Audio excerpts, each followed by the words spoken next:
বিসমিল্লাহির রহমানির রহিম আলহামদুলিল্লাহ ওয়াসসালাতু ওয়াসসালামু আলা রাসূলিল্লাহ ওয়া আলা আলিহি ওয়া সাহবিহি আজমাইন ওয়া বাদ। আমাদের আজকে প্রশ্ন নোট করেছি 15টি। অনেক প্রশ্ন এসে আছে, তবে বেছে বেছে 15টি ধারাবাহিকভাবে নোট করেছি। সময় আমরা ঘণ্টাখানেকের ভিতরে শেষ করব। প্রশ্ন উত্তর যতটা সম্ভব উত্তর দেওয়ার চেষ্টা করব, আল্লাহ যেন তৌফিক দান করেন। প্রথম প্রশ্ন করেছেন বাংলাদেশ থেকে, বলছেন আসসালামু আলাইকুম ওয়া রাহমাতুল্লাহ। শেখ ওয়ালাইকুম আসসালাম ওয়া রাহমাতুল্লাহি ওয়া বারাকাতুহু। আপনার একটা লেকচারে শুনেছিলাম রাসূল সাল্লাল্লাহু আলাইহি ওয়াসাল্লাম তাহাজ্জুদে ঘুম থেকে উঠে সূরা আলে ইমরানের শেষ 10 আয়াত তেলাওয়াত করতেন।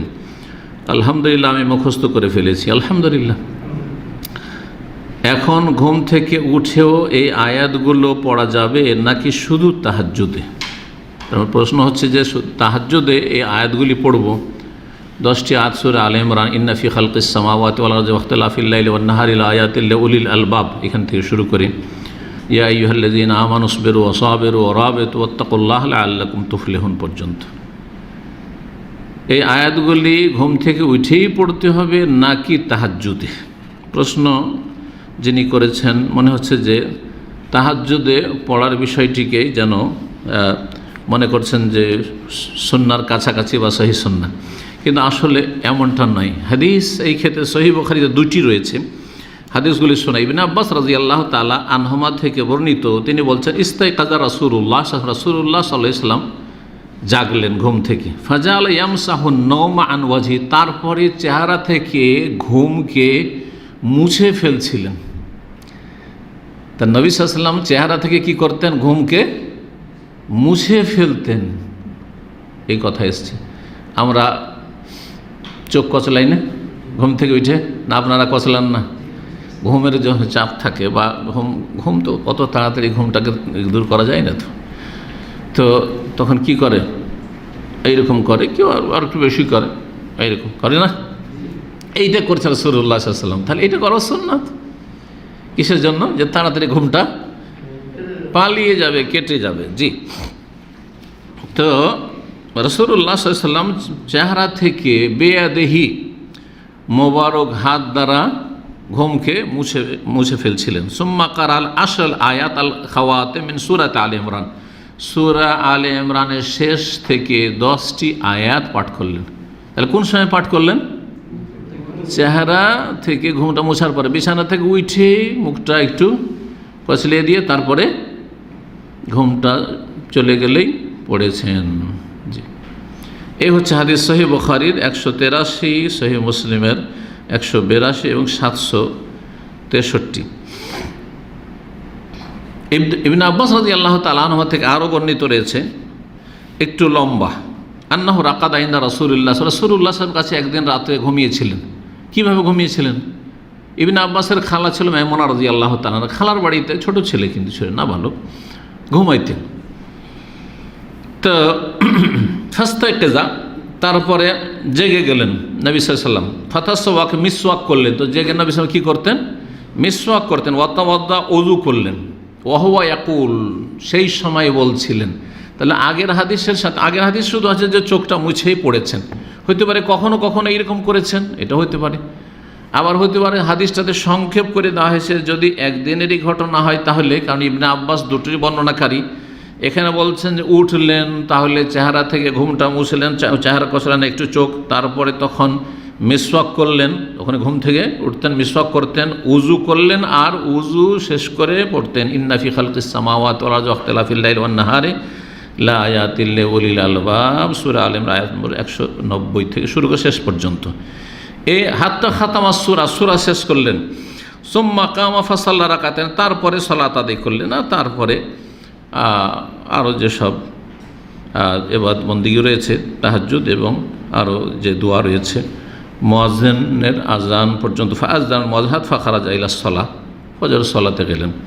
তো এখান থেকে কি বোঝা গেল যে রাসূলুল্লাহ সাল্লাল্লাহু আলাইহি ওয়াসাল্লাম দুটো হাদিসের সার কথা হচ্ছে যে এই 10টি আয়াত পড়েছেন ঘুম থেকে ওঠার পরে, আর মিসওয়াক করে উজু করে পড়েছেন। সালাতের ভিতরে তাহাজ্জুদের তেলাওয়াতে নয়, তাহাজ্জুদের তেলাওয়াতে নয়। এটি হচ্ছে সহিহ সুন্নাহ। কিন্তু কারো যদি ছুটে যায় আর মনে করে তাহাজ্জুদে আমি পড়ে নেব, তো না, জায়েজ কিছু নাই, পড়তে পারে, কিন্তু সেটাকে সুন্নাহ বলা যাবে না, যেটি সুন্নাত। আল্লাহু আলাম। 2 নম্বর প্রশ্ন করেছেন, আসসালামু আলাইকুম। ওয়ালাইকুম আসসালাম ওয়া রাহমাতুল্লাহ। বিভিন্ন পণ্যের থলে বুঝছেন তো, ব্যাগে দোকানের নাম বিসমিল্লাহ লেখা থাকে, বিসমিল্লাহ হোটেল, হ্যাঁ, বিসমিল্লাহ শপ, হ্যাঁ, এই থাকছে না, বিসমিল্লাহ, আলহামদুলিল্লাহ, আর কত রকম যে আমাদের দেশে আছে, আমল থাকার না থাক, কিন্তু এগুলো আছে। জি, ইসলামিক লেভেল আছে, অজ্ঞতার সাথে এসব লেভেল ব্যবহার করে থাকে মানুষ। বিসমিল্লাহ লেখা থাকে। পণ্য ব্যবহার করার পর থলেটি ময়লার ঝুড়িতে ফেলে দেওয়া হয়। ঠিক তেমনই দোকানের ভিজিটিং কার্ড, বিসমিল্লাহর দোকানের ভিজিটিং কার্ড, পণ্যের বিলের কাগজ, যাতে দোকানের নাম বিসমিল্লাহ স্টোর লেখা থাকে। বিভিন্ন ইসলামিক আলোচনার লিফলেটগুলোর শুরুতে বিসমিল্লাহির রহমানির লেখা হয়, এটাও থাকে। যে বিজ্ঞাপনগুলো আছে না ওয়াজ মাহফিলের, বিসমিল্লাহির রহমানির, কেন বিসমিল্লাহির রহমানির লিখছেন? যেখানে সেখানে ফেলে দেওয়া হচ্ছে, এগুলো পড়ে নিল, তারপর ফেলে দিল, লেখা যায় নয় তাহলে এইরকম বিজ্ঞাপন এইভাবে। অথচ এগুলো ইসলামের কাজ, কিন্তু অজ্ঞতার সাথে হচ্ছে, অথবা অচেতনভাবে এগুলো কাজ করছে মানুষ, উদাসীন। এই কাজগুলো কতটা শরীয়ত সম্মত? সবগুলি না যায়জ।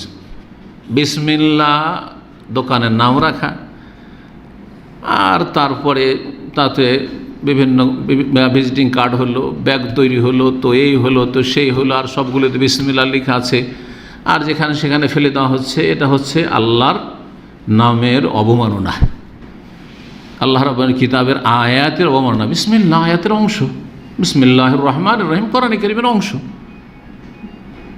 আর আল্লাহর নাম যদি কোরআন আয়াত নাও হয়, আল্লাহ শুধু আল্লাহ লেখা থাকে, শুধু রাসূলুল্লাহ লেখা আছে, শুধু মুহাম্মদ লেখা আছে, তারপর ইহতিরাম জরুরি। সূরা হজে আল্লাহ রাব্বুল আলামিন ইরশাদ করেছেন আয়াত নম্বর 32-এ, ওয়ামান ইউআযযিম শাআইরাল্লাহি ফাইন্নাহা মিন তাকওয়াল কুলুব। যারা আল্লাহ রাব্বুল আলামিনের শায়ের নিদর্শনাবলীর তাজিম, শ্রদ্ধা, সম্মান করবে, এটা তাদের অন্তরের তাকওয়া, পরহেজগারি, আল্লাহ ভীরুতার প্রমাণ। আপনার অন্তরে আল্লাহর ভয় আছে, গুনাহ থেকে বাঁচতে চান, হারাম নাজায়েজ থেকে বাঁচতে চান, আল্লাহর কাছে জবাব দিতে হবে, এই চিন্তা আছে, এটার প্রমাণ হচ্ছে যে আপনি আল্লাহর এবং আল্লাহর দিনের, আল্লাহর নামের, আল্লাহর কিতাবের আয়াতের কি করবেন? তাজিম করবেন, আপনি সম্মান করবেন। দিনের যেসব বিষয়াদি রয়েছে সবগুলি হচ্ছে আল্লাহর আয়াত, সেগুলির তাজিম করবেন। সুতরাং এইরকম দোকানপাটের নাম রাখা আর আল্লাহর নামের অবমাননা করা হারাম, নাজায়েজ। এইরকমই জলসা মাহফিল, ইসলামিক মাহফিলের এসব পোস্টার তৈরি করা, তাতে বিসমিল্লাহির রহমানির লিখে রাখার, তারপরে পরে ফেলে দিচ্ছে লোকেরা, গুনাহগার হইতে হবে, মাহফিলের কর্তৃপক্ষকে গুনাহগার হইতে হবে। যে ফেলবে সেও গুনাহগার, আর যারা মাহফিলের বিজ্ঞাপন ছাপিয়েছে তারাও গুনাহগার। আল্লাহ তাদেরকে সবকে হেদায়েত দান করেন।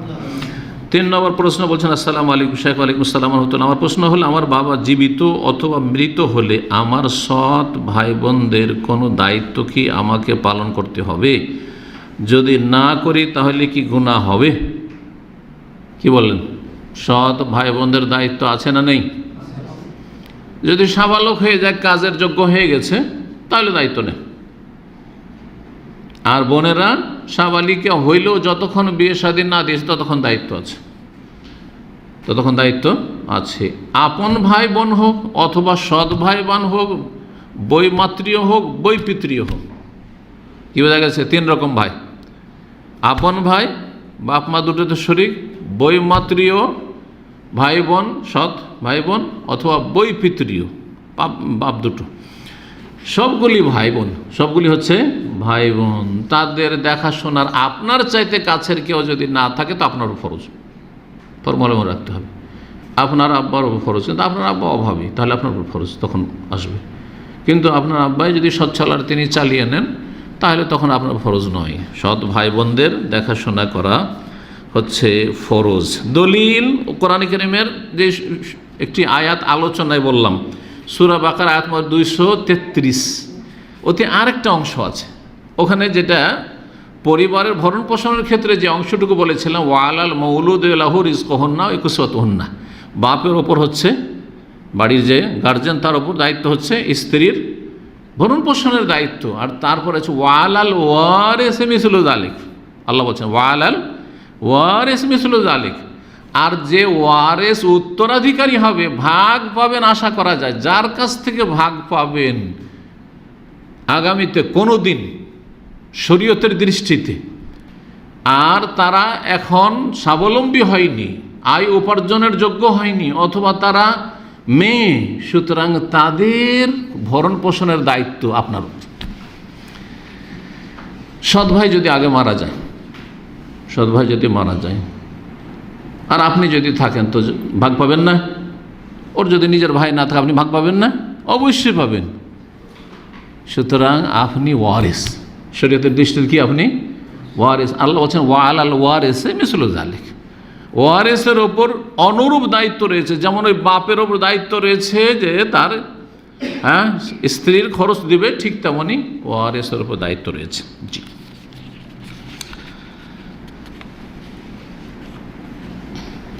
4 নম্বর প্রশ্ন করেছে, আসসালামু আলাইকুম ওয়া রাহমাতুল্লাহি ওয়া বারাকাতুহু। ওয়ালাইকুম আসসালাম ওয়া রাহমাতুল্লাহি ওয়া বারাকাতুহু। আমি মালয়েশিয়া থেকে থাকি। এখানে জোহরের আজান হয় 1:18 আমার কাজ শুরু হয় 1টায়। আমি কি 1টার আগে সালাত পড়তে পারবো, যেমন 12:40 পড়তে পারবো কি? দয়া করে জানার উপকৃত হতাম শেখ। প্রশ্নকারী কি বলেছেন যে সেখানে আজান হয় 1:18। আজান কখন হয় না হয় এটা দেখার বিষয় নাই। সালাতের ওয়াক্ত শুরু হওয়ার জন্য আজানের সাথে কোনো সম্পর্ক নেই।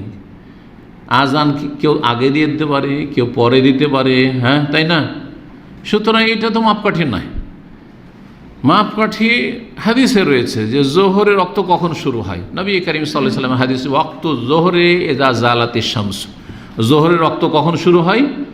যখন মাথার ওপর থেকে সূর্য ঢলে যায়, গড়ে যায়, একটু ঝুঁকে গেছে, মাথার ওপর থেকে পশ্চিম দিকে একটু সূর্য ঝুঁকে গেছে। কেমন করে বুঝবেন? এটা দাঁড় করে দেন, বুঝতে পারবেন।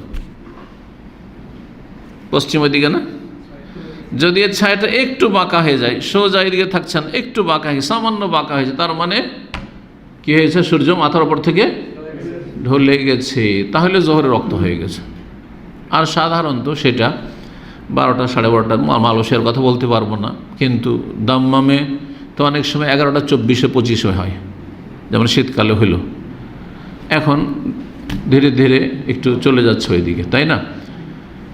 খুব বেশি, খুব গরমের দিনে এখানে, তারপরেও 12টা, 12:15 পর যায় না। মক্কায় 1:45, ঠিক না? এইরকম। তো দেখতে হবে যে আপনার ওখানে, আপনাকে দেখতে হবে। এখন আমরা বলতে পারবো যে আপনার ওখানে মাথার উপর থেকে সূর্য গড়ছে কি গড়ছে না। সূর্য গড়ে গেলেই আপনার জোহরের সময় হয়ে গেছে। তার আগে, বিফোর টাইম, সময়ের আগে যে কোনো সলাৎ হবে না। দেরি করে পড়তে পারেন, কিন্তু সময়ের আগে সলাৎ হবে না। জি। এই হাদিস সহিহ মুসলিম 966 নম্বর হাদিস। এই হাদিসটি বললাম ওয়াক্ত জোহরি ইযা জালাতিশ শামস, জোহরের ওয়াক্ত হচ্ছে যখন সূর্য মাথার উপর থেকে ঢলে যাবে, গড়ে যাবে।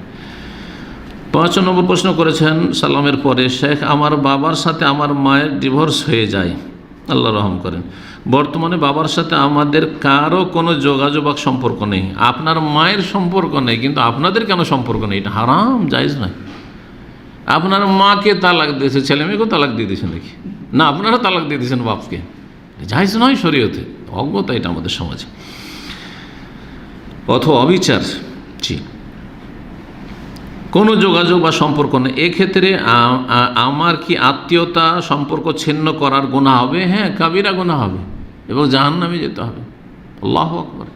নবী করিম সাল্লাল্লাহু আলাইহি ওয়াসাল্লামের সহিহ বুখারীতে হাদিস রয়েছে, সহিহ মুসলিম, লা ইয়াদখুলুল জান্নাতা কাতিউন। আর সহিহ মুসলিমের হাদিসে আর একটা শব্দ বাড়তি রয়েছে, লা ইয়াদখুলুল জান্নাতা কাতিউর রাহিমিন, যে আত্মীয়তার সম্পর্ক ছিন্ন করে সেই ব্যক্তি জান্নাতে প্রবেশ করবে না, জান্নাতে প্রবেশ করবে না।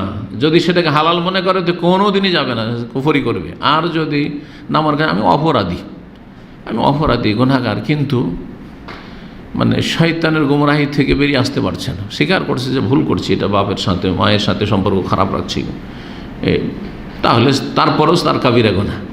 জান্নাতে যাবে না মানে প্রথমখানে যাবে না, প্রথমখানে দখুলে আউয়ালি, প্রথমখানে প্রবেশ করতে বাধাগ্রস্ত হবে, জাহান্নামে শাস্তি ভোগ করবে, আর তারপরে তখন জান্নাতে যাবে। এই হচ্ছে এই হাদিসগুলি, এই ধরনের যে হাদিসগুলি রয়েছে সেগুলির অর্থ। সুতরাং আল্লাহকে ভয় করুন এবং বাবার সাথে সম্পর্ক বহাল করুন এবং যোগাযোগ করুন। যোগাযোগ করতে হবে, মাঝে মাঝে দেখা সাক্ষাৎ করতে হবে, আর্থিক সহযোগিতার প্রয়োজন হলে সহযোগিতা করতে হবে এবং খোঁজ খবর নিতে হবে, দেখা সাক্ষাৎ করতে হবে। আরও যেসব হক রয়েছে, বাপের মায়ের যেসব হক রয়েছে, মায়েরও হক আদায় করবেন, বাপেরও হক আদায় করবেন। হ্যাঁ, শুধু মায়ের হক আদায় করবেন, বাপের করবেন না, এটা চলবে না। তালাক তারা দিয়েছে, আপনার মাকে তালাক দিয়েছে, তাদের সম্পর্ক ছিন্ন হয়ে গেছে, কিন্তু আপনার সম্পর্ক বাবার সাথেও আছে, মায়ের সাথেও আছে, আর দুইজনের সাথে সম্পর্ক বহাল রাখতে হবে। আল্লাহ যেন তৌফিক দান করেন। 6 নম্বর প্রশ্ন বলছেন, আসসালামু আলাইকুম শেখ। ওয়ালাইকুম আসসালাম রহমতুল্লাহ। আমার জিজ্ঞাসা হলো, যারা মসজিদ রেখে মাজার কেন্দ্রিক খানকায় গিয়ে নামাজ পড়ে এবং বলে দুনিয়ার সব জায়গায় নামাজ পড়া যায়, খানকায় পড়লে দোষ কি? এরা মাজার পূজারী, সেই জন্য এরকম কথা বলেছে। এরা মাজার ভক্ত, এরা আল্লাহর কাছে আশা রাখে না, আল্লাহর অসহায় সৃষ্টি মৃতর কাছে আশা রাখে যে খাজা বাবা দিতে পারবে, শাহজালাল বাবা দিতে পারবে, আটরসি মাইজ ভান্ডারি বাবা দিতে পারবে, মরা মানুষে দিতে পারে। অথচ ওই মরা মানুষটা কবরে নামতে পারেনি, ওকে নামাইতে হয়েছে। নিজে গোসল করতে পারেনি, কাপড় বদলাতে পারেনি, ওর কাফন বদলে দিতে হয়েছে, তাই না? আতর মাখতে পারেনি, আতর মাখিয়ে দিতে হয়েছে, তাই না? সুবহানাল্লাহ। খাটে উঠতে পারেনি, যে চলো খাটে, যদি কেউ উঠতে পারে দিতে পারে, তো নিজে খাটে উঠতে পারবে না, কবরে নামতে পারবে না, খাটে উঠিয়ে নিয়ে যেতে হয়েছে। কবরস্থানে নিজে যেতে পারেনি, ওকে কাঁধে করে নিয়ে যেতে হয়েছে, কবরে নামাইতে হয়েছে। এত অসহায়, চোখের সামনে দেখলেন আর দাফন করবে তারই পূজা শুরু করে দিলেন। এত অধম। মূর্তি পূজা আর এই পীর পূজা, মাজার পূজায় পার্থক্য, কোনো পার্থক্য নেই। তারা দাঁড় করে পূজা করে, আপনারা শুয়ে দিয়ে পূজা করেন, দুটোই মুশরিকদের কাজ। এইরকম 2 রকমের শিরক থেকে রাসূলুল্লাহ সাল্লাল্লাহু আলাইহি ওয়াসাল্লাম সতর্ক করেছেন। 2 রকমের শিরক থেকে রাসূলুল্লাহ সাল্লাল্লাহু আলাইহি ওয়াসাল্লাম সতর্ক করেছেন ওই হাদিসগুলিতে। লানাতুল্লাহি আল ইয়াহুদি ওয়ান নাসারা ইত্তাখাযু কুবুর আম্বিয়া মাসাজিদা। নবীদের কবরগুলিকে ইহুদি নাসারারা সিজদার স্থানে পরিণত করেছে, কবরকে। তাহলে কবর পূজার থেকে সতর্ক করেছে। ইউহাযযিরু মা সানাউ, মা আয়েশা বলছেন, তাদের এইসব শিরকি কুফরি কর্মকাণ্ড থেকে সতর্ক সাবধান করেছে রাসূলুল্লাহ সাল্লাল্লাহু আলাইহি ওয়াসাল্লাম। এটা তো ছিল মাজার পূজা থেকে সতর্ক করা। আর উলাইকা ইযা মাতা ফীহিম আর-রাজুলু সালেহ, এই ইহুদি নাসারাদের যদি কোনো নেক বান্দা ওলিয়া মারা যেত, পুরোহিত দরবেশ মারা যেত, তো বানাও আলা কবরিহি মসজিদান, তার কবরের ওপরে মসজিদ বানিয়ে নিত, তো কবর পূজা। ওয়াসাওয়ারু ফীহি তিলকা সুওয়ার, আর তাদের ছবি মূর্তি তৈরি করে নিত, এটা হচ্ছে মূর্তি পূজা। 2 পূজার কথা রাসূলুল্লাহ 1400 বছর আগে বলেছেন। তাইলে 2 রকম পূজার মাধ্যমে মানব জাতি মুশরিক হবে, শিরকে লিপ্ত হবে আর ঈমান ভঙ্গ করবে। দুটো থেকে সতর্ক করেছে রাসূলুল্লাহ সাল্লাল্লাহু আলাইহি ওয়াসাল্লাম। যারা মাজারের পাশে গিয়ে ইবাদত করে, কবরের পাশে গিয়ে ইবাদত করা পছন্দ করে, তাদের আকীদায় বড় শিরক ঢুকে আছে। যেমন মসজিদ নববীতে আসে আর মনে করে যে রওজা শরীফে গিয়ে নামাজ পড়লে বেশি সওয়াব পাবো, সেখান থেকে হটলাইন আল্লাহর সাথে। কেন? কারণ নবী সাল্লাল্লাহু আলাইহি ওয়াসাল্লামের কবরের পাশে গিয়ে নামাজ পড়লাম, নবী সাল্লাল্লাহু আলাইহি ওয়াসাল্লামের কবরের পাশে গিয়ে দোয়া করা নসিব হলো। এইখান থেকে একেবারে হটলাইন আছে রাজা বাদশাদের, আর রাষ্ট্রপতি প্রধানমন্ত্রীর কি থাকে? হটলাইন থাকে, কোনো বিজি পাবে না তারা। ওই রকম হটলাইন আল্লাহর সাথে এখান থেকে পাবো। তাহলে শিরকি আকীদা নিয়ে মরলো, বড় শিরকি কুফরি আকীদা নিয়ে মরলো, জান্নাত পাবে না কোনোদিন। জি, সতর্ক সাবধান। আল্লাহর জমিনে সব জায়গায় মসজিদ, এটা যখন মসজিদ কোথাও না থাকবে তখন। কিন্তু আপনার আশেপাশে মসজিদ আছে, আর মসজিদ বাদ দিয়ে গিয়ে আপনি মাজারের পাশে গিয়ে আপনি নামাজ পড়বেন বা সেখানে ইবাদতবন্দি করবেন, কোরআন তেলাওয়াত করবেন, সেখানে গিয়ে আপনি জিকির আজকার করবেন, তো আপনার আকীদাতে রোগ আছে। মসজিদ কি জন্য বানানো হয়েছে? তাহলে মসজিদ তো বানানো হয়েছে ইবাদতবন্দির জন্য, তাই না? তো মসজিদ যেখানে নাই সেখানে তখন এই হাদিস, আল্লাহ আরযু কুল্লুহা মসজিদ। মাঠে ঘাটে আছেন, কর্মক্ষেত্রে আছেন, মরুভূমিতে আছেন, কোনো মসজিদ নেই, যেখানে সালাত রাখতে হলে সেখানে নামাজ পড়লেন, সেখানে সালাত আদায় করে নেন। কিন্তু যেখানে মসজিদ আছে সেখানে মসজিদে গিয়ে সালাত আদায় করতে হবে। আর মসজিদ বাদ দিয়ে আপনি যদি মাজুর হন, তো বাসাতে আপনি বাড়িতে সালাত আদায় করবেন। আর মাজারে গিয়ে আর খানকাতে গিয়ে সেখানে গিয়ে সালাত আদায় করবেন, এগুলো বেদাতি মুশরিকদের কাজ। আল্লাহ যেন তাদের আকীদাকে ঠিক করার তৌফিক দান করেন। এবং এইসব শিরকি আকিদার যা সব মোল্লা এবং তাদের অনুসারী তাদের অনিষ্ট থেকে উম্মতে মুসলিমার হেফাজত করেন।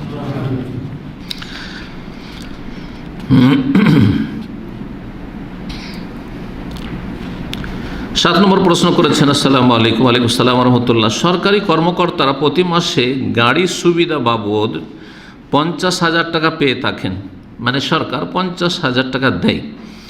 জ্বালানি অন্যান্য বাবদ উক্ত পরিমাণ টাকা খরচ না হলেও এটা রাখলে হারাম হবে কি?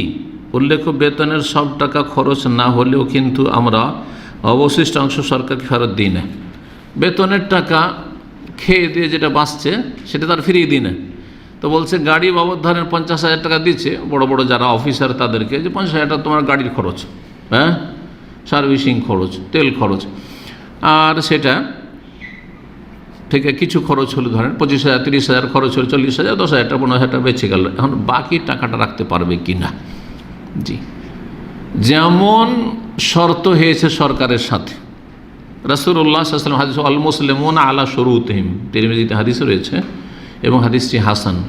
মুসলিমরা নিজের শর্তের ওপর অটল থাকবে। যেই চুক্তি হয়েছে, যদি সরকার বলে যে তোমাকে প্রতি মাসে 50,000 টাকা দেওয়া হবে, ব্যাস, আর বলেনি কথা যা খরচ হবে হবে, বাকিটা ফিরিয়ে দিতে হবে, এই কথা বলেনি, তাহলে 50,000 টাকা আপনার জন্য হালাল, 1 পয়সা খরচ করেন না করেন। যদি আপনি অন্য কোনো মাধ্যম দিয়েও চলে নিতে পারেন আর টাকা আপনার বেঁচে গেল, কোনো অসুবিধা নেই। কোম্পানি আপনাদের জন্য কাজে লাগবে। অনেকের কাছে গাড়ি আছে, কোম্পানির গাড়ি ইউজ করে, তাই না?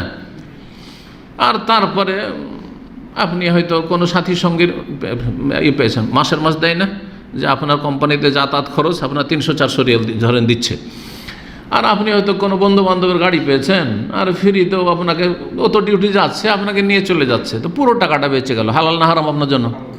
হালাল। কারণ কোম্পানি এই কথা বলছে না, দেখ তোকে টাকা দিচ্ছি, খবরদার কারো গাড়িতে চাপবি না, বলছে নাকি? কিন্তু যদি বলে যে দেখ তোকে টাকা দিলাম কিসের জন্য? এই কোম্পানিতে ডিউটি করতে আসা যাওয়ার জন্য, আর এখানে যদি খরচ না হয় যত টাকা বাঁচবে ফেরত করতে হবে, তাহলে বলে মুসলিমুন আলা শুরুতিহিম, মুসলিম নিজের শর্তের ওপর অটল থাকবে। জি,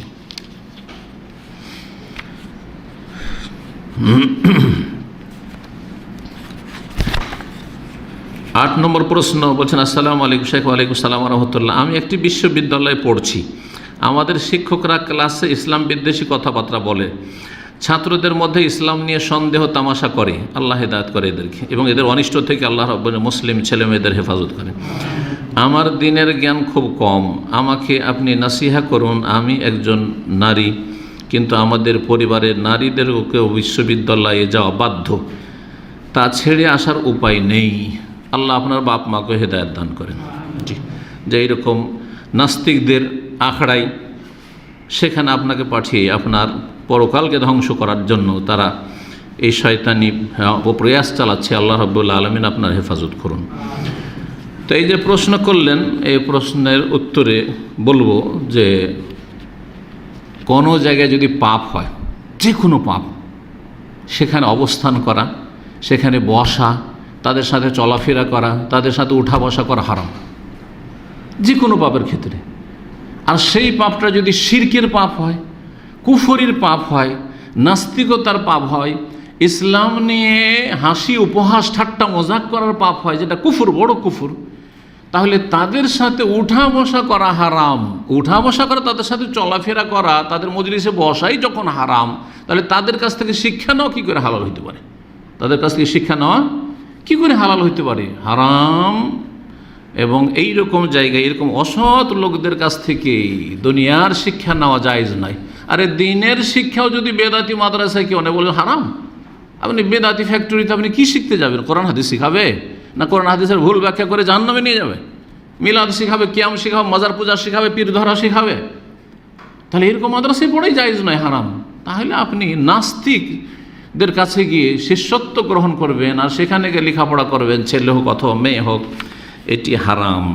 এই মর্মে দুটো আয়াত শোনাবো।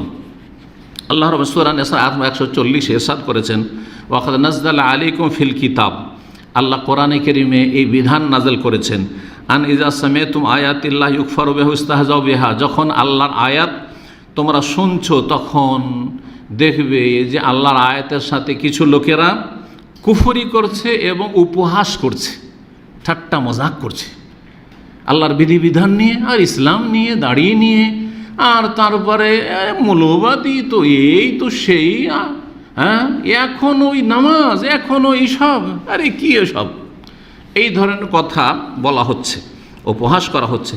ফালা তাকুদু মাহুম, এখন শোনেন, যেখানে আল্লাহর দিনকে নিয়ে উপহাস করা, আল্লাহর কিতাবকে, আল্লাহর দিনের বিধিবিধানকে নিয়ে উপহাস করা হয়, আল্লাহ বলছে তাদের সাথে বসিও না। ফালা তাকুদু মাহুম, স্পষ্ট, তাদের সাথে বসে, হাত্তা ইয়াখুযু ফি হাদিসিন গায়রিহি, যতক্ষণ পর্যন্ত কোনো ভালো কথাই তারা না বসবে। হ্যাঁ, ভালো কথা বললে বসো, না হলে কেটে পড়ো সেখান থেকে। ইন্নাকুম ইযাম মিসলুহুম, যদি এই পাপী নাস্তিকদের সাথে বসো, এই মুশরিক বেদাতীদের সাথে বসো, এই পাপীদের সাথে বসো, মদখোরের আসরে বসো, জুয়া খেলছে তাদের সাথে বসো, খুনি চোর ডাকাতের সাথে বসো, বেনামাজিরা বসে আছে রাস্তায়, আর আপনি নামাজ না পড়ে জামাত হচ্ছে, আর আপনি তাদের দলে গিয়ে বসে গেলেন যে আমাদের দেশে একটু গল্প করি, আল্লাহ লানত হচ্ছে সেখানে। এরকম যে কোনো পাপীদের কাছে আল্লাহ বলছেন ইন্নাকুম ইযাম মিসলুহুম, তুমি যদি তাদের সাথে বসো, এই নাস্তিকদের সাথে, বেদিনদের সাথে, কাফেরের সাথে, আর এসব পাপীদের সাথে, উপহাসকারীদের সাথে, ইসলাম নিয়ে যারা উপহাস ঠাট্টা মজাক করছে, হাসি তামাশা করছে, তুমিও তাদের মতো হয়ে যাবে, তাদের দলভুক্ত হয়ে যাবে। কত বড় শাসন!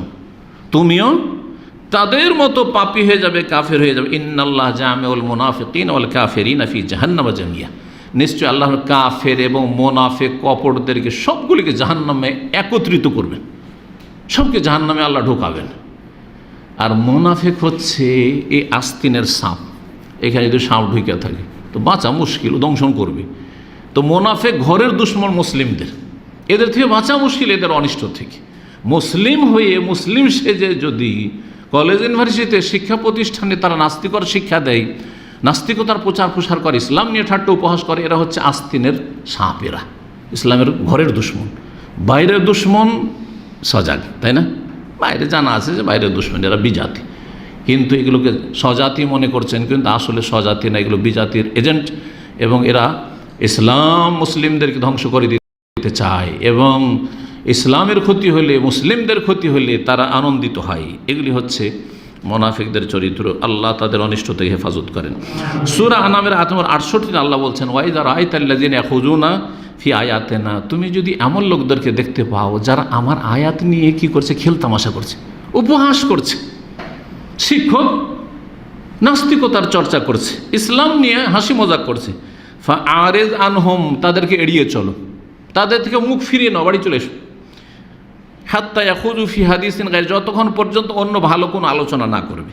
ওয়া ইম্মা ইউনসিয়ান্নাকা শায়তান, শয়তান যদি তোমাকে ভুলিয়ে দেয়, কখনো ভুলে গেছো, গাফিলতিতে চলে গেছো, আর তাদের সাথে বসে গেছো, ফালা তাকুদ বাদা যিকরা মাল কওমিজ জালিমিন, আল্লাহর উপদেশ আসার পরে জালেম জাতির সাথে বসিও না।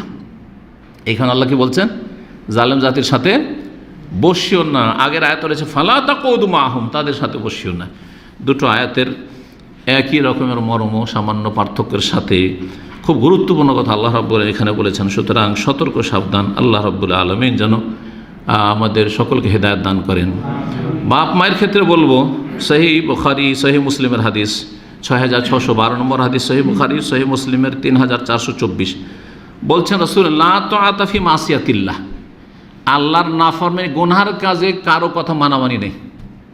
গুনার কাজে বাপ মায়ের কথা মানামানি নেই। যে নাস্তিকের কাছে পড়তে পাঠাবে, যা নাস্তিকের কাছ থেকে ক্লাস নেয়, সায়েন্সের ক্লাস নেয়, নাস্তিকের কাছে যা বাংলা সাহিত্য পড়ায়, লা তাআতা ফি মাসিয়াতিল্লাহ, আল্লাহর নাফরমানি করে, গুনাহ করে কাউকে মানা যাবে না, না শাসককে, না বাপকে, না মাকে, না আপনার বসকে, না আপনার কফিলকে, না মালিককে। ইন্নামা তাআতু ফিল মারুফ, মানতে হবে, আনুগত্য করতে হবে কিসের ক্ষেত্রে? বৈধ কাজ, মারুফ, ভালো কাজে, বৈধ কাজে। জি। 9 নম্বর প্রশ্ন বলছেন, আমার প্রশ্ন হলো, সালামের পরে বলছেন ওয়ালাইকুম আসসালাম, আমার হোটেলের সুইমিং পুলে কাস্টমাররা বাচ্চাদের খেলার বেলুন ইচ্ছা করে ফেলে যায়, আমি যদি এই সকল খেলনা জিনিস দোকানে বিক্রি এবং ওই টাকা ভোগ করি, সেটা কি জায়েজ হবে না হারাম হবে? জানার উপকৃত হইতাম, জাযাকাল্লাহু খাইরান। হ্যাঁ, জায়েজ, কারণ ফেলে দিয়ে চলে গেছে, এগুলো লাওয়ারিস। যেমন ডাস্টবিনে ফেলে চলে যাচ্ছে আর তারপর উঠিয়ে নিয়ে যাচ্ছে না আপনার এই যে পেপসি বা 7 আপের ডাব্বাগুলো, হ্যাঁ, এগুলো অ্যালুমিনিয়াম না স্টিল, এগুলো অ্যালুমিনিয়াম না, অ্যালুমিনিয়াম খুব দামি, মাশাআল্লাহ, এগুলো নিয়ে যাচ্ছে, ভালো ইনকাম করে এরা। আবার তাদের কিছু ফোরম্যান সুপারভাইজার ঘুষখোর, দিবি তোদেরকে এই এলাকা রাখবো, না হয় দিব ট্রান্সফার করে, এরা জালেম। জি, যারা মেহনত করছে, কষ্ট করছে, তাদের হক এটা। জি। 10 নম্বর প্রশ্ন। আসসালামু আলাইকুম শাইখ। ওয়ালাইকুম আসসালাম রহমতুল্লাহ। আমি বিয়ে করতে চাই, কিন্তু আমার পরিবার থেকে 2 বছর পরের কথা বলে। আল্লাহু আকবার। আমি ছোট একটা চাকরি করি গার্মেন্টসে চাকরি করেন, ছেলে নামে প্রশ্ন থেকে বোঝা যাচ্ছে না কিন্তু। এখন আমার কি করা উচিত, আর গার্মেন্টে চাকরি করা যাবে কি না? চাকরি করা যাবে কি যাবে না? যদি মেয়েরা শুধু মেয়েদের মাঝে চাকরি করে, ওখানে পুরুষদের আনাগোনা নেই, আর পুরুষদের সাথে অবাধ মেলামেশা নেই, তাহলে মেয়েদের জন্য গার্মেন্টসে চাকরি করা যায়। কিন্তু 10 জন ছেলে আর 10 জন 20 জন মেয়ে, হ্যাঁ, বা 2 4 5 জন 4 জন, বা 2 3 জনই হয়তো ছেলে আর বাকি সব মেয়ে, আর একসাথে কাজ করছে, যেটা গার্মেন্টসের অবস্থা, তাহলে জায়েজ না। তাহলে মেয়েদের জন্য গার্মেন্টসের চাকরি একসাথে নারী পুরুষ একাকার হয়ে করা জায়েজ নয়। যখন এই কাজ হারাম, তো রুজিও হারাম। জি, আল্লাহ হেদায়েত দান করেন। এইরকম পুরুষদের জন্য আপনি পাশাপাশি এখানে একটা মেশিন, একটা মেয়ে কাজ করছে, আর আপনি ওখানে বসে কাজ করছেন, বলছে আমার কাজ হালাল। না, হালাল না, এরকম কাজ করা জায়েজ নয়। ইখতিলাত জায়েজ নয়, শিক্ষাঙ্গনও জায়েজ নয়, আর কর্মক্ষেত্রেও জায়েজ নয়। আল্লাহ রাব্বুল আলামিন মুসলিম জাতিকে হেদায়েত দান করেন, এসব পাপ থেকে বেঁচে থাকার তৌফিক দান করেন। এখন বিয়ের বিষয়টি বলছেন, ছেলে না মেয়ে? যদি মেয়ে হয় তাহলে বাপের ফরজ হচ্ছে মেয়ে বিয়ে বয়স হয়েছে তাড়াতাড়ি করে বিয়ে দিয়ে দেওয়া। নবী করিম সাল্লাল্লাহু আলাইহি ওয়াসাল্লামের তিরমিজি ইবনে মাজাহ হাদিস রয়েছে, ইজা খাতাবা ইলাইকুম মান তারজাউনা দীনাহু খুলুকাহু, তোমাদের কাছে যদি কেউ পেগাম পেশ করে এমন কোনো ব্যক্তি যার দিন এবং চরিত্র পছন্দনীয়, মান তারজাউনা দীনাহু, ও হলো একটা ছেলে দিনদার, চরিত্র ভালো, দিনদার, আল্লাহকে ভয় করবে, চরিত্র ভালো, অবিচার করবে না, জুলুম করবে না, যদি একজনের খাবার থাকে ভাগ করে খাবে, ভালো চরিত্র, আল্লাহকে ভয়ও করে, দিন আছে আর আখলাক আছে, ফাজাওয়াজু, তাহলে সেই মেয়ের বিয়ে দিয়ে দাও, বোনের বিয়ে দিয়ে দাও। ইল্লা তাফালু, আর যদি এরকমটা না করো, না, ঘাস দেখে ছাগল বাঁধতে হবে। আমাদের দেশের লোকেরা বলে, গ্রামের লোকেদের কাছ থেকে এটা ছোটো থেকে শোনা, কি ঘাস দেখে কী করতে হবে? বকরি বাঁধতে হবে। মানে গরিবকে মেয়ে দেওয়া যায়? কি খাওয়াবে? যদি বেনামাজি হয়, আরে বেনামাজি কেন মেয়ে দিচ্ছেন? দোয়া করছি আল্লাহ হেদায়েত করে দিবে, দোয়া করছি আল্লাহ হেদায়েত করে দিবে বেনামাজিকে, আর মেয়ে দিয়ে দিচ্ছেন, বোন দিয়ে দিচ্ছেন। আর গরিবের ক্ষেত্রে কেন এইটা দৃষ্টিভঙ্গি নেই যে গরিবকে মেয়ে দিয়ে দিচ্ছি, দোয়া করছি আল্লাহ তাকে সচ্ছল করে দিবে, তার অভাব দূর করে দিবে, তাকে আল্লাহ ধনী করে দিবে? এই দোয়া করতে পারেন না? নিয়তে খারাপই আছে। বুঝতে পারছেন পয়েন্টটা আমার? আমাদের দেশের লোকেরা কিন্তু, যদি ছেলেটা তো নামাজ টাজ পড়ে না, আল্লাহর কাছে দোয়া করে, আল্লাহ হেদায়েত করুক, দোয়া করছি হেদায়েত হয়ে যাবে। সরকারি চাকরি করে ছাড়া যাবে না, অথবা বিদেশে থাকে ছাড়া যাবে না, ইউরোপ আমেরিকা থেকে ছাড়া যাবে না। ওইখানে দোয়ার দোহাই, আসলে দোয়া নয়, পয়সা, ধন দৌলত আছে। আর গরিব ছেলেকে আল্লাহকে ধনী করতে পারে না? কত গরিব, পথের ফকির, 700 টাকা বেতনে এসছে, এখন কোটি কোটি টাকার মালিক, দাম আমি আছে মেলা, 700 টাকা বেতনে সাধারণ কাজ করেছে, আর সে বড় বড় কোম্পানির মালিক, ইনভেস্টর। মক্কায় জমজম টাওয়ার এক লোক আছে, বাঙালি, বুঝছেন তো? তার যে প্রতি মাসে 2 দিন 3 দিন শুধু ওরা হিসাব করে দেয়, তাকে সে 2-2,500 রিয়াল দেয়, শুধু হিসাবে 1-2 দিন করে ওকে 2,000 রিয়াল দেয়। আর ওই ব্যক্তি যে বাঙালি ওখানে আছে, আল্লাহ কাউকে দিয়ে পরীক্ষা করে, না দিয়ে পরীক্ষা করেন, সেই ব্যক্তি নিজের নামটা ঠিক করে লিখতে জানে না, মানে লেখাপড়াই জানে না, না আরবি জানে না, বাংলা জানে না, উর্দু জানে, কিছু জানে না, নিরক্ষর, একবার মূর্খ। কিন্তু আল্লাহ দিবে কোনো ওসিলাতে বহু টাকা ইনকাম করে, মাসের মাস লাখ লাখ টাকা ইনকাম করে। যেই ব্যক্তিকে 2,000 টাকা করে দেয় আর হিসাবটা করে 2 দিন, সে আমাকে কিস্সা শুনিয়েছে, যাতে করে আপনারা না ভাবেন যে হইলে হয়তো এমনি কাহিনী, কিস্সা না, কিস্সা না, সত্য ঘটনা। কথা বুঝতে পেরেছেন? জি। আচ্ছা, যাকে 2,000 টাকা দেয়, ওই 2 দিন কাজ করিয়ে নিয়ে 2-3 ঘন্টা করে, সেই ব্যক্তি বিএ পাস, এবং সে 5 স্টার হোটেলের একজন শিক্ষিত, সে সুপারভাইজার, সে 2,000 টাকা বেতনে কাজ করে দেয়। ওই নিরক্ষর যে নিজের নামটা টিপ সই দিতে হয় যাকে, কথা বুঝে গেছে? তো কেন আল্লাহর কাছে আশা করছেন না যে আমি গরিবকে, দিনদার পরহেজগার আল্লাহ আল্লাহ চরিত্রবান, আমি গরিবকে আমি মেয়ে দিয়ে দেবো, বোন দিয়ে দেবো, আল্লাহ ওকে ধনী করে দেবে। আল্লাহর কাছে সৎ নিয়ত যদি থাকে, আশা থাকে, তো আল্লাহ অবশ্যই ধনী করে দেবে। জি। তো আর যদি ছেলে হয় তাহলে বাপের ফরজ নয় যে ছেলের বিয়ে দেবে, এটা মনে রাখেন।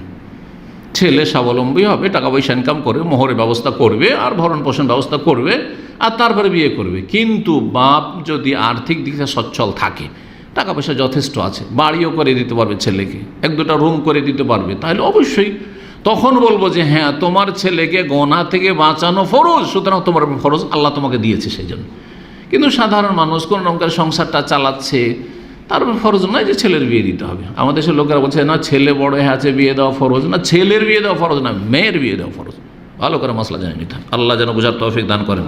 ছেলের বিশেষ অবস্থায় ফরজ হইতে পারে, অথবা সুন্নত মুস্তাহাব সবসময়, নেকির কাজ সবসময়। যে কোনো একটা যুবক ছেলে বিয়ে করতে পারে না, তাকে যদি বিয়ে দিয়ে দেন, টাকা পয়সা দিয়ে বাড়িটারি করে দেন, তো সবের কাজ। আপনি নিজের ছেলেকে করবেন, ভাইকে করবেন, তো এটা আরও ভালো কাজ, আরও বেশি দ্বিগুণ নেকি পাবেন, আত্মীয়তার সুসম্পর্কের নেকি পাবেন, আজরুল সেলাতে ও আজরুল কারাবাতে ও আজরুল সাদাকা সাদাকার নেকি পাবেন।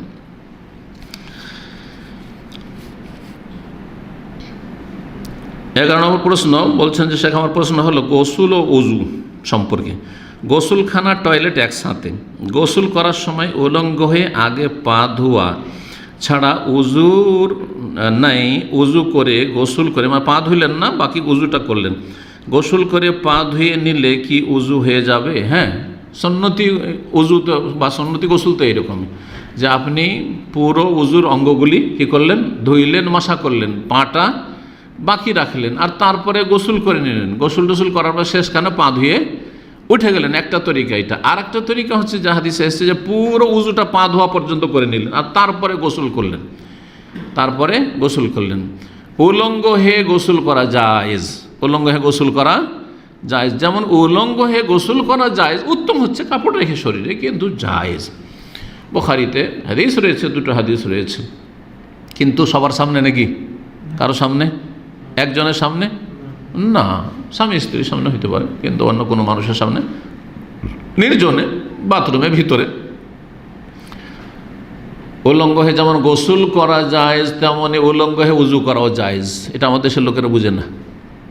আমাদের দেশের লোকেরা মনে করে যে হাঁটুর উপরে যদি কাপড় উঠে যায় উজুর পরে বা উজু করা অবস্থায়, তাহলে উজু গেল। প্রথম যখন সৌদি আরবে এসেছিলাম, তখন অনেক বাঙালিরা বলতো যে হুজুর, শেখ তো বলতে জানে না, কেন শেখ কারা বলবে? আমরা বুঝতে পারি যে এ আমাদের আলোচনা শোনে না, এই দুটো কথাই বুঝতে পারি। যদি শেখ বলে তো বুঝতে পারি যে না, নিশ্চয়ই আমাদের আলোচনা শোনে অথবা আমাদেরকে ভালোবাসে। আর যদি দেখে হুজুর, তাহলে দুই ভাগ আছে। হুজুর যদি বলে, বেশিরভাগ যারা আমাদের আলোচনা শোনেন না, ও পছন্দও করে না হয়তো, কথা বুঝতে পারছেন। আর কিছু আছে যারা ওই আগের দেশের গিয়ারই আছে, হয়তো শোনে, তারপরে হুজুর অল্প অল্প শোনে, এত বেশি না, কাছাকাছি না ইসলামিক সেন্টার, যার ফলে কি বলে হুজুর। তো সহি আকিদার কিছু ভাইয়েরা হুজুরটা বলে, যেটা শুনলে খারাপ লাগে। আর কিছু বাঙালি আছে এমন মূর্খ, এখানে এসে তার ও গিয়ার টিয়ার রং টং সব চেঞ্জ করে নেব, গিরগিটের মতো। দেশে বলেছে হুজুর, নয় মৌলানা সাহেব, আর এখানে বলছে মুতওয়া কেমন আছেন, কি বলে? আরে শুদ্ধ করে বলারও ঢং হয় না। আর মোতাওয়া যদি বলে তাও একটা হয়, কি বলে মতুয়া কেমন আছেন। আমি বলে কোথায় শিখলে তুমি এটা? বলছি কোথায় শিখলে? দেশে কি বলতে তুমি? দেখছে হুজুর বলতাম। তুই এখানে এসে তুমি এরকম গিরগিটের মতো রং বদলাইলে কেন? কথা বোঝা গেছে তো? কথা হচ্ছে যে না, মোতাওয়া শব্দটি যারা বলে তারা খুব পছন্দ করে, যেমন আমাদের সে মোল্লা ঘৃণা করে বলে, হ্যাঁ, নেগলেক্ট করে, ঠিক তেমনই মোতাওয়া শব্দটি, যার ফলে এই ভাষাটি বর্জনীয়, আর বাঙালির জন্য আরও বর্জনীয়। আরব বললে চলে, তাও চলে হয়তো, যদি তার অন্তরে এই খারাপই না থাকে যে আমি ছোট মনে করে বলছি। কিন্তু একজন বাঙালি, আরে তুমি নিজের গিয়ারেই থাকো, হুজুরেই থাকো পুরানা গিয়ারে, আর না হইলে নতুন ভালো গিয়ারে আসো, ঠিক আছে? সেটা হচ্ছে শেখ বলতে শিখেন। জি, আল্লাহ যেন বোঝার তৌফিক দান করে। তো কি বলছিলাম, আমার দেশের মানুষরা মনে করে হ্যাঁ, যে কথা বলছিলাম, মদিনার যুগ থেকে, সেই 89 এসছে, আজকে থেকে কতদিন আগে, প্রায় 32-33 বছর আগে তখন বলতে দেখেন দেখেন দেখেন আরবরা এদের নামাজ কেমন করে হবে? কেন নামাজ হবে না? বলছে দেখেন না, উজু করছে আর জুব্বাটাকে উল্টো করে এরকম করে কষে নিয়েছে, তো হাঁটু খুলে গেল, হ্যাঁ হাঁটুর ওপরে কাপড় আর উজু করছে, তো উজুই হবে না তো নামাজ কি করে হবে? নিজে যে জাহেল এটা আর বুঝেন না। তো উজুর জন্য শরীরে কাপড় থাকা লাগে না, যেমন গোসলের জন্য শরীরে কাপড় থাকা লাগে না। শরীরে কাপড় কিসের জন্য লাগে? কিসের জন্য? নামাজ পড়ার জন্য লাগে। সালাতের শর্ত হচ্ছে সাতরুল আওরা, শরীর ঢাকা। উজুর শর্ত নেই। আচ্ছা, উজু ভঙ্গের কারণ যেগুলো হানাফি ফেকাতো আছে, তাতে কি আছে যে হাঁটুর উপর কাপড় হলে উজু নষ্ট হয়ে যাবে? আছে? কোনো কিতাব নেই। তাহলে হানফি মজাবে নয়, শাফিতে নেই, মালিকি নেই, হাম্বলিতে নেই, কিচ্ছুতে নেই। তাহলে এগুলো জালিয়াতি না? জাহেলদের জালিয়াতি, মূর্খদের জালিয়াতি। সুতরাং এইসব জেহালত নিয়ে তো ইসলাম পালন করলে হবে না, এলেম শিখতে হবে, তারপর আমল করতে হবে। আবার বলছি, গোসলের জন্য উজুর জন্য কাপড় শর্ত নেই, একবারে একটু কাপড় রাখেন না শরীরে, আর উজু করেন, গোসল করেন, কিন্তু নির্জনের লোকজনের সামনে নয়। জি, তো এই হয়ে গেল। জি, এই উজু দিয়ে কি সালাত পড়া যাবে? হ্যাঁ, তবে আপনি গোসল করার সময় লজ্জাস্থানে সরাসরি হাত দেবেন না, সরাসরি হাত দেবেন না, জি, স্পর্শ করবেন না। এই মর্মে সহি মত হচ্ছে মান মাসসা যাকারাহু ফালিয়াতাওয়াদ্দা, কেউ যদি লজ্জাস্থান হাত দিয়ে দেয় সরাসরি, তাহলে সে যেন উজু করে নেয়, উজু ভঙ্গ হয়ে যাবে। যদিও বিষয়টিতে ইখতিলাফ রয়েছে এবং দুই পক্ষে দলিল রয়েছে, মজবুত রয়েছে। 12 নম্বর প্রশ্ন বলছেন, আমাদের দেশে বাথরুমের টয়লেট একসাথে হওয়ায়, আমাদের দেশে না, এখানেও উজু করার সময় বাথরুমে বিসমিল্লাহ পড়লে পাপ হবে কি, কিংবা উজু বিশুদ্ধ হবে কি? জাযাকুমুল্লাহ খাইরান। বাথরুমের ভিতরে বিসমিল্লাহ পড়বেন না। যেখানে দেখবেন যে বাথরুমের ভিতরেই আপনার উজুর জায়গা আছে, তাহলে সেখানে বাথরুমের ভিতরে একবার যদি থাকে, কিন্তু আমাদের এখানে যেমন আছে বাথরুম থেকে বেরিয়ে উজু, তাহলে কোনো অসুবিধা নেই, বিসমিল্লাহ বলেন ওইখানে, বাথরুমের সামনে অসুবিধা নেই। কিন্তু বাথরুমের ভিতরেই যদি থাকে যে একসাথে আপনাকে যেখানে বাথরুম সেখানে উজু করতে হচ্ছে, তাহলে বিসমিল্লাহ বলে প্রবেশ করবেন, বিসমিল্লাহ বলে বাইরে থেকে বিসমিল্লাহ বলে নেবেন, তারপরে ঢুকবেন, ঢোকার পরে আপনি বাথরুম সারেন, সারেন, তারপরে আপনি উজু করেন, তারপরে উজু করেন ইনশাআল্লাহ। আর তারপরে বিসমিল্লাহ বলা সুন্নাত। বিসমিল্লাহ বলা কি উজুতে সুন্নাত, ওয়াজিব নয়, সুন্নাত ওয়াজিব নয়। জি,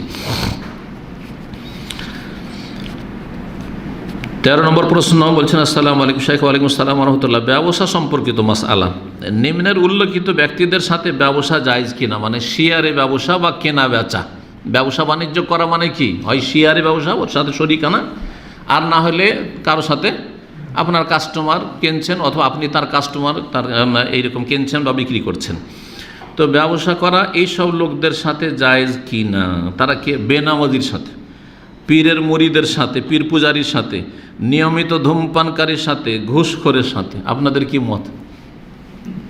কেউ ঘুষ খাচ্ছে, তাতে আপনার কি ব্যবসায় লেনদেন করতে অসুবিধা আছে?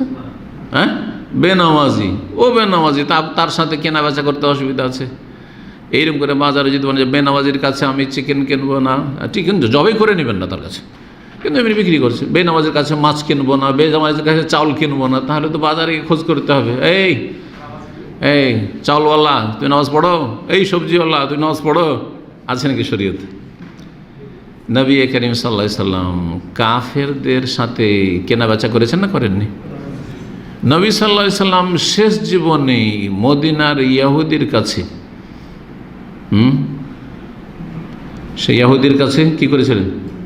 হ্যাঁ, বর্ম বন্ধক রেখেছিলেন, আর জব নিয়েছিলেন পরিবারের খাবারের জন্য, ধারে কিনেছিলেন। তো ধার নিলাম, তো তোমার কাছে বর্মটা থাকলো, হ্যাঁ, যখন আমি টাকা দিয়ে দেব তখন তোমার কাছ থেকে ফিরিয়ে নেবো, এটা হচ্ছে বন্ধক। তাহলে ইহুদি যারা সবচেয়ে বড় দুশ্মন, আল্লাহর গজব তাদের, সূরা ফাতিহাতে আল্লাহ তাদেরকে মাগজুব আলাইহিম বলেছেন, গজব প্রাপ্ত, আল্লাহর গজব তাদের উপর, সবচেয়ে নিকৃষ্ট কাফের। তো তাদের সাথে ব্যবসা করেছেন রাসূলুল্লাহ সাল্লাল্লাহু আলাইহি ওয়াসাল্লাম, তাদের সাথে কেনা বেচা করেছেন রাসূলুল্লাহ, তাদের বাড়িতে দাওয়াত খেয়েছেন না? জায়েজ নাকি? নবী সাল্লাল্লাহু আলাইহি ওয়াসাল্লাম বলছেন না, আগে জিজ্ঞাসা করব যার কাছে জব কিনতে যাব, এই ঘুষ খাও নাকি, সুদ খাও নাকি? না, করেননি। আর নামাজ তো পড়ার প্রশ্নে ওঠে না, কারণ ইহুদি, তাই না? জি, জায়েজ।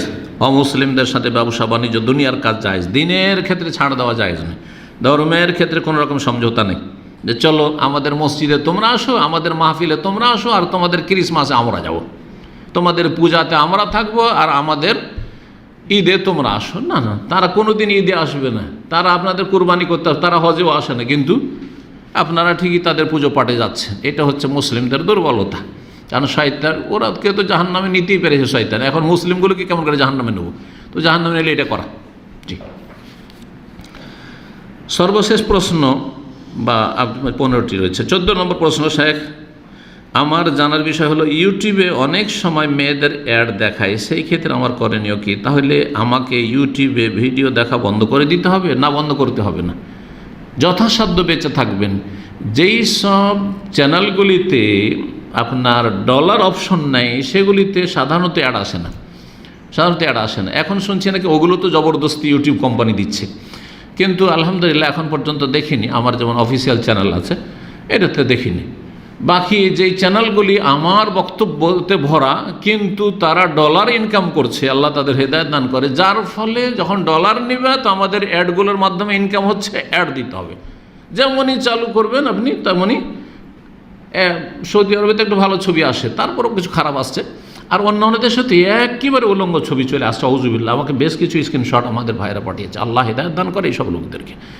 তো এগুলোতে গুনাহগার, সেই ডলার খানেওয়ালাও গুনাহগার। আর আপনার কাজ কি? আপনি যথাসাধ্য বাঁচবেন, সেটাকে তাড়াতাড়ি করে দূর করার চেষ্টা করবেন, কিন্তু আপনি সেই খারাপের জন্য, সেই খারাপ অ্যাডের জন্য, খারাপ ছবির জন্য আপনি ইসলামী আলোচনাই শুনবেন না। আপনি কেন কল্যাণ থেকে বঞ্চিত থাকবেন? এই ক্ষেত্রে কোরআনে কারিমের সূরা তাগাবনের আয়াতুল আমর, ফাত্তাকুল্লাহ মাস্তাতাতু, যথাসাধ্য আল্লাহকে ভয় করো, যথাসাধ্য যতটুকু পারো আল্লাহকে ভয় করো। এটা ঠিক ওই রকমই যেমন কেউ যদি বলে যে শেখ কি করব, আজকাল তো মহিলারা তো চেহারা খুলে ঘুরে বেড়াচ্ছে, আর দেশের অবস্থা তো বলতে হবে, চেহারার সাথে পেট পিঠ খোলা আর মাথার চুল খোলা, সব খোলা, বুকের উপর একটু ওড়না পর্যন্ত নাই। তখন কী করবো? তাহলে কি বাড়ি থেকে বেরোবো না নাকি? কি বলবেন? খবরদার বাড়ি থেকে বেরোয় না, কারণ বাড়ি থেকে বেরোলে মহিলা সামনে পড়বে, তাই নাকি? হ্যাঁ, সারা পৃথিবীতে চলতে পারবেন না এক পা তাহলে। সুতরাং ফাত্তাকুল্লাহ মাস্তাতাতু, যথাসাধ্য আল্লাহকে ভয় করো। নিচে আল্লাহ কি বলেছেন? যখন দেখছো মহিলা আসছে, মহিলার ছবি আসছে, কুল্লিল মুমিনিনা ইয়াগুদ্দু মিন আবসারিহিম, তোমরা নিজের দৃষ্টিকে নামিয়ে রাখো। দেখছেন না? তারপরে যখন বক্তব্য শুনলেই তো হয়, বক্তব্য চালু হয়ে গেল তখন আপনি দেখেন সেই দিকে। জি, আল্লাহ যেন তৌফিক দান করেন। সর্বশেষ প্রশ্ন, আসসালামু আলাইকুম। ওয়ালাইকুম আসসালাম রাহমাতুল্লাহ। বলছেন যে শেখ কাবিরা গুনাহের কাফফারা কি? জাযাকাল্লাহু খাইরান। কাবিরা গুনাহের কাফফারা, কাবিরা গুনাহের কাফফারা হচ্ছে তওবা। কাবিরা গুনাহের কাফফারা হচ্ছে তওবা। তওবা করলে আল্লাহ মাফ করে দেবেন। আর যেগুলির কাফফারা আছে সেগুলি কাফফারা, যেমন কসমের কাফফারা আছে, জেহারের কাফফারা আছে, এরকম যেগুলোতে কাফফারা আছে শরীয়তে, সেগুলোর ক্ষেত্রে কাফফারা মানে আর্থিক কাফফারা টাফারা আছে বা কিছু আছে, রোজার কাফফারা আছে। কিন্তু যে কোনো কাবিরা গুনাহ যদি আল্লাহর হক নষ্ট করে থাকেন তাহলে 3টি শর্তে তওবা, আর মানুষের হক নষ্ট করেন তাহলে 4টি শর্তে তওবা। কি? 1 নম্বর, গুনাহ থেকে তওবা করা। কি করতে হবে? স্টপ, গুনাহ বন্ধ করে দিতে হবে, থেমে যেতে হবে। 2 নম্বর, অনুতপ্ত, লজ্জিত হইতে হবে যে আমি খুব খারাপ কাজ করেছি, খুব খারাপ কাজ করেছি, নিজেকে তিরস্কার করতে হবে, খুব খারাপ কাজ করেছি। 3 নম্বর, আগামীর জন্য প্রতিজ্ঞা করতে হবে যে আমি আর জীবনে এরকম কাজ করব না, জীবনে আমার দ্বারা যেন এরকম কাজ না হয়। এটা আল্লাহর হকের ক্ষেত্রে। মানুষের হকের ক্ষেত্রে এই 3টার সাথে 4 নম্বর হচ্ছে যার হক নষ্ট করেছেন তার হকটা আদায় করার হইলে আদায় করতে হবে, আর আদায় করার না হলে তার কাছ থেকে মাফ নিতে হবে। যেমন টাকা পয়সা বেইমানি করে রেখেছেন, ধার নিয়ে রেখেছেন, আর দিচ্ছেন না, এখন দেন, তাড়াতাড়ি দেন। এটাই তওবা আপনার, এটাই হচ্ছে তওবা। কেউ আপনার কাছে কাজ করেছে, পয়সা দেননি, আপনি মজদুরি দেননি, তাড়াতাড়ি দেন, তাহলে তওবা। না হলে কোনো তওবা নেই, মুখে আস্তাগফিরুল্লাহ পড়ে কোনো লাভ হবে না, আল্লাহ মাফ করবেন না, বান্দার হক। কিন্তু যদি ধরেন এমন হয় যেটা ক্ষমা নেওয়ার মতো, তার মানহানি করেছেন, অপদস্থ করেছেন, তো বলবেন যে আমাকে অপদস্থ করে না, মানহানি করো, হ্যাঁ না, বলবেন যে মাফ করে দাও ভাই, হ্যাঁ, তার সাথে সালাম ও সাফা করে কোলাকুলি করে মাফ চেয়ে নেবেন, অন্তর থেকে মাফ চাইবেন, সেও মাফ করে দেবে। সূরা নিসার আয়াত নম্বর 17-তে আল্লাহ বলছে ইন্নামাত তাওবাতু আলাল্লাহি লিল্লাযিনা ইয়ামালুনা সুআ বিজাহালা, সত্যিকারের তওবা হচ্ছে আল্লাহর কাছে ওই সব লোকদের আল্লাযীনা ইয়ামালুনা সুআ বিজাহালা, যারা মন্দ কাজ করে ফেলে অজ্ঞতাবশত। এই নয় যে অহরহ কাবিরা গুনাহ করতেই আছে, আর যেই ব্যক্তি পাপ করে সে হচ্ছে জাহিল, কিন্তু অজ্ঞতাবশত করে। সুম্মা ইয়াতুবুনা মিন কারিব, তারপরে দ্রুত তওবা করে। তাহলে কি করতে হবে? মিন কারিব, তাড়াতাড়ি তওবা করতে হবে। এই নয় যে 6 মাস হয়ে গেল, 1 বছর হয়ে গেল, মেলা দিন হয়ে গেল, মাস হয়ে গেছে, তওবাই করে না। না, কখন মরে যেতে পারে। মরার আগে তওবা করে, না হলে জাহান্নামে যেতে হবে, কবরে আযাব পেতে হবে। সুম্মা ইয়াতুবুনা মিন কারিব, তাড়াতাড়ি করে তওবা করে নেই। ফাউলাইকা ইয়াতুবুল্লাহু আলাইহিম, যারা জলদি তওবা করে নেবে এবং সততার সাথে ইখলাসের সাথে তওবা করবে, আল্লাহ তাদের তওবা কবুল করবেন। ওয়া কানা আল্লাহু আলিমান হাকিমা, আল্লাহ সব কিছু জানছেন এবং আল্লাহ হচ্ছেন প্রজ্ঞাবান। আল্লাহ সব কিছু জানছেন যে আপনি অন্তর থেকে তওবা করছেন, নাকি মুখে মন্ত্র পড়ছেন, না মানুষকে দেখানোর জন্য আস্তাগফিরুল্লাহ পড়ছেন, আল্লাহ সব জানছেন। সুতরাং খালেস অন্তরে তওবা করতে হবে। আল্লাহ রাব্বুল আলামিন যেন আমাদেরকে সব সময় যেন গুনাহ থেকে বেঁচে থাকার তৌফিক দান করেন। আর অনিচ্ছাকৃত যদি কোনো গুনাহ হয়ে যায় তো আল্লাহ যেন দ্রুত তওবা করার তৌফিক দান করেন। আল্লাহ রাব্বুল আলামিনের কাছে দোয়া করি আল্লাহ আমাদের সকলে যেন কল্যাণ করেন। যেসব ভাই বোনেরা হাজির হলেন আল্লাহ তাদের উত্তম বদলা দান করেন, এবং অনলাইনে যারা আমাদের আলোচনা শুনবে আল্লাহ তাদেরকে যেন জাযায়ে খায়ের দান করেন, এবং আল্লাহ দুনিয়া আখিরাত ভালো করেন, ছেলে মেয়েদের ভালো তরবিয়তের তৌফিক দান করেন, এবং আল্লাহ রাব্বুল আলামিন সঠিক ইলমের ভিত্তিতে সহি আমলের তৌফিক দান করেন। ওয়া সাল্লাল্লাহু সাল্লাম আলা নবিয়িনা মুহাম্মদ ওয়া আলা আলিহি ওয়া সাহবিহি আজমাইন।